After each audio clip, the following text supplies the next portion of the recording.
Hey everybody, Model Man Frank here. What are you looking at? Well, we're working on the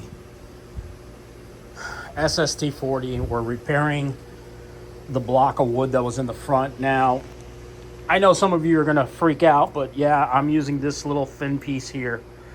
This is just for now. I am going to beef it up a little bit. It's not a gas motor, so I don't need to put anything too big and too extravagant. But this is gonna be the plate that will go here. And then on the back side, I'm gonna basically shore it up with some wood. I'm going to be using triangle stock just the same way I have here, okay, on the back side also, to keep the motor in place.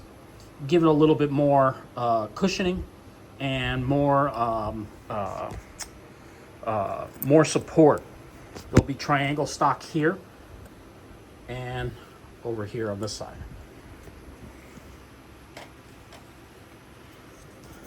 Trying to do this with one hand and show you guys. So basically the triangle stock will go in this area and also on this side. And it will be epoxied in. This wood here is a little bit more durable than the piece of garbage to whatever this wood is. This was like, I don't know, this was like weird. But this is more durable. This is a little bit, this is Luan. This is actual door skin wood. Every plane that I've ever built with this stuff, its sandwich is a little bit better than this was. This was absolutely terrible. So, but that's what's going on. So doing the work.